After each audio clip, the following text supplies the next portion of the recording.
Assalamualaikum warahmatullahi wabarakatuh. Waalaikumsalam warahmatullahi wabarakatuh. Selamat pagi anak-anak. Pagi, Bu.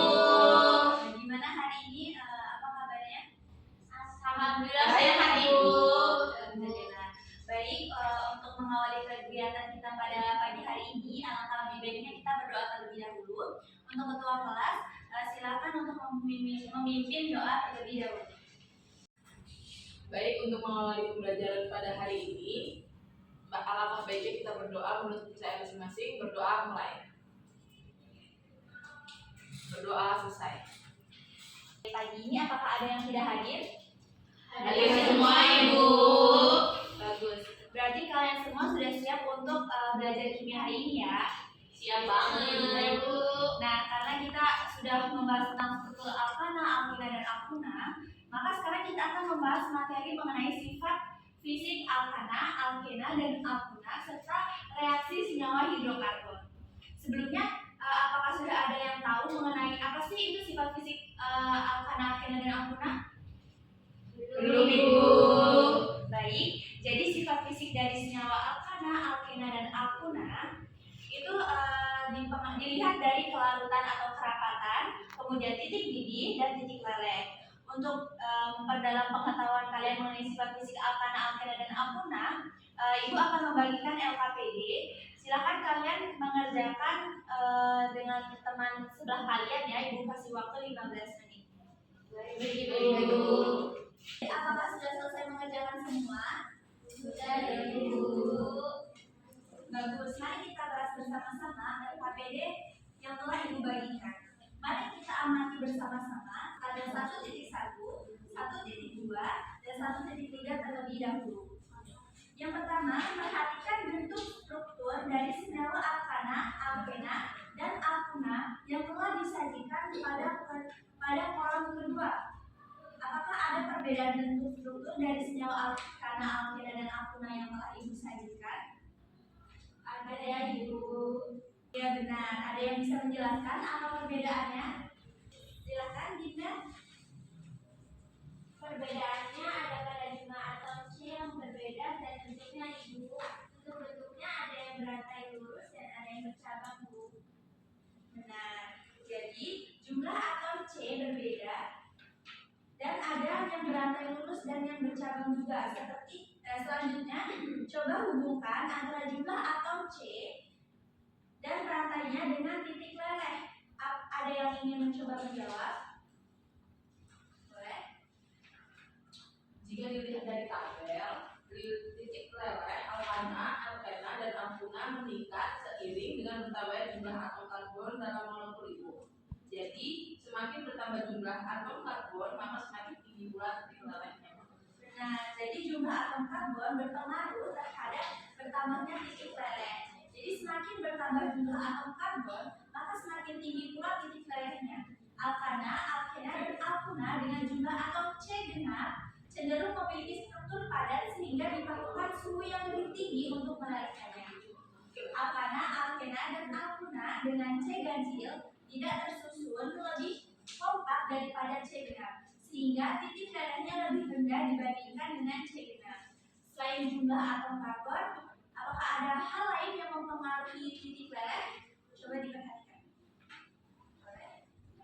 Ada, Ibu. Selain jumlah atom karbon, titik leleh alkana juga dipengaruhi oleh percabangan. Jika dilihat dari tabel, alkana bercabang memiliki titik leleh yang lebih tinggi daripada alkana tak bercabang dengan jumlah atom C yang sama. Benar. Jadi percabangan juga memberikan struktur 3 dimensi alkana, alkena, dan alkuna yang lebih kompak sehingga lebih cenderung memiliki struktur padat dan titik leleh yang lebih tinggi. Baik, kita akan beralih ke sifat fisik alkana, alkena, dan alkuna yang selanjutnya, yaitu titik didih. Coba kalian amati dari tabel tersebut, apakah ada yang ingin mencoba menjawab atau tahu nih apa sih faktor yang mempengaruhi titik didih itu? Saya, Ibu, sama seperti titik leleh, Ibu. Titik didih alkana, alkena, dan alkuna meningkat seiring dengan bertambahnya jumlah atom karbon dalam molekul, Ibu. Kemudian senyawa yang berisomer bercabang mempunyai titik leleh dan titik didih yang lebih rendah, Ibu. Benar. Jadi titik leleh, titik didih, serta massa jenis alkana, alkena, dan alkuna meningkat seiring bertambahnya jumlah atom karbon dan molekul. Pada suhu kamar yaitu 25 derajat Celcius, C1 sampai C4 berwujud gas. Suhu-suhu berikutnya wujudnya cair, sedangkan pada suhu tinggi mulai dari C18H38 berwujud padat. Kemudian di antara senyawa-senyawa yang berisomer, ternyata isomer bercabang mempunyai titik leleh dan titik didih yang lebih rendah. Bagaimana? Apakah sudah cukup jelas? Jelas, Ibu. Oke, kita akan berlanjut ke sifat yang selanjutnya, yaitu kerapatan. Ada yang bisa menjelaskan mengenai kerapatan berdasarkan tabel yang telah Ibu sajikan di dalam LKPD? Apa ada yang ingin mencoba menjawab? Baik, jika tidak ada yang ingin coba menjawab, Ibu akan menjelaskan kerapatan alkana naik dengan bertambahnya nilai Ml. Kenaikan kerapatan dikarenakan gaya antar molekul semakin kuat sehingga molekul menjadi semakin rapat. Nah, hal itu yang menyebabkan kerapatan alkana naik. Nah, baik, selanjutnya apakah ada yang tahu mengapa alkana, alkena, dan alkuna itu tidak larut dalam air?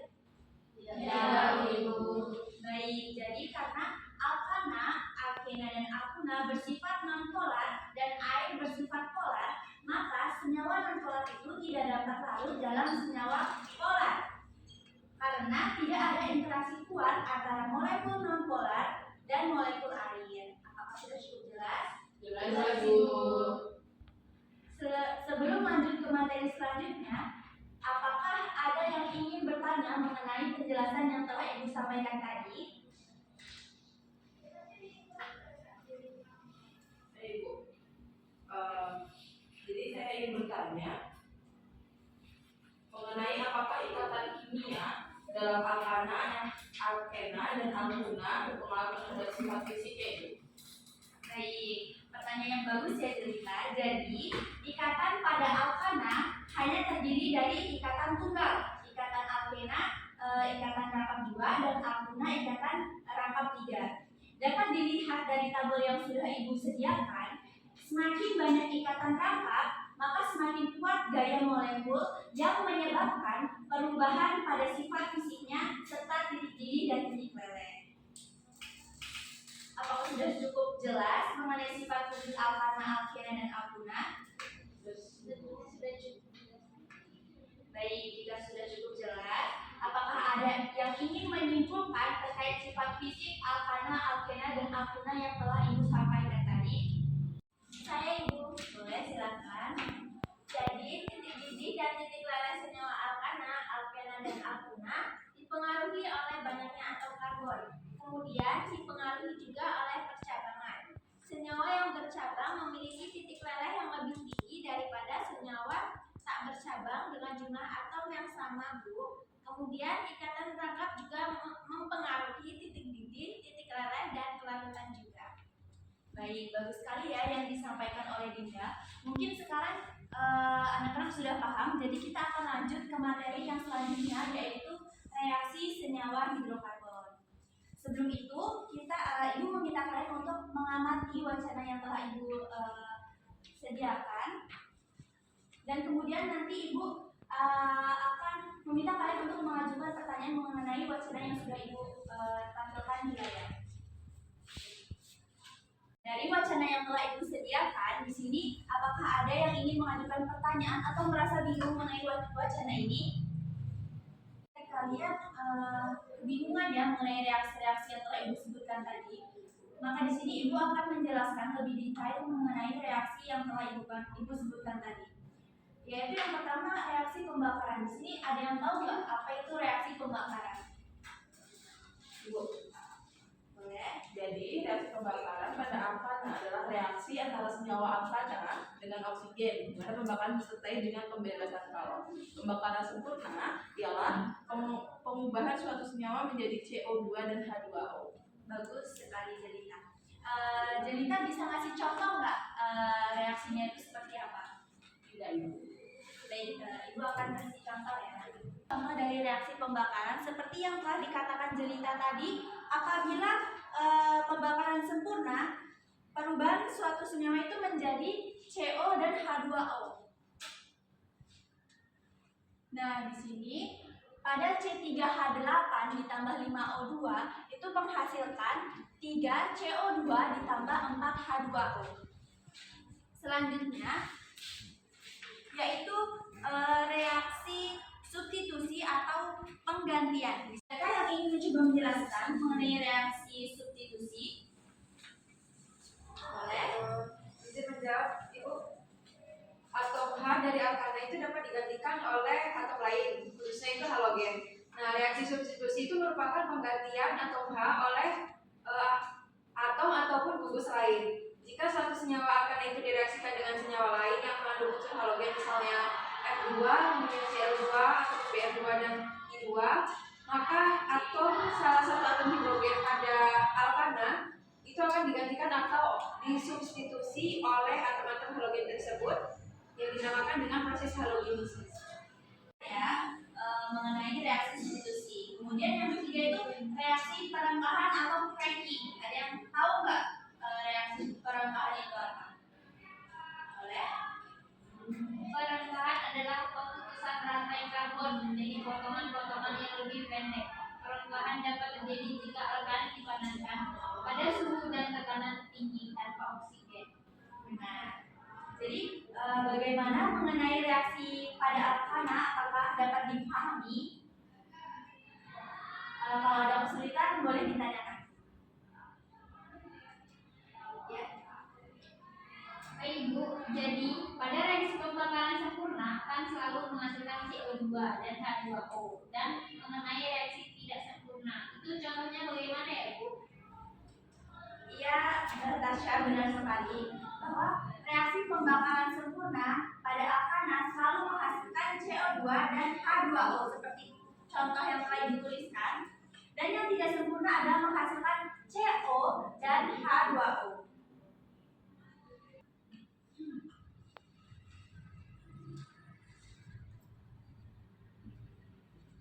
Baik, bagaimana? Apakah kalian sudah paham mengenai yang terjadi pada alkana? Paham Ibu. Selanjutnya, silahkan perhatikan reaksi-reaksi yang Ibu tuliskan. Nanti Ibu akan meminta kalian untuk menentukan nama yang termasuk reaksi pembakaran, substitusi, dan cracking atau perengkahan. Berikan tadi, ada yang bisa menjawab tidak dari 4 contoh ini, mana yang termasuk reaksi pembakaran, reaksi substitusi, dan reaksi perengkahan atau cracking? Silakan Dinda. Izin menjawab Ibu. Reaksi 1 dan reaksi 3 merupakan reaksi pembakaran alkana Ibu, karena senyawa tersebut bereaksi dengan oksigen dan menghasilkan CO2 dan uap air. Benar. Selanjutnya, apakah ada yang menjawab? Reaksi 2 merupakan reaksi perengkahan karena pentana mengalami perengkahan membentuk pentana dan gas H2O. Untuk reaksi 4, apakah ada yang tahu ini tuh reaksi apa?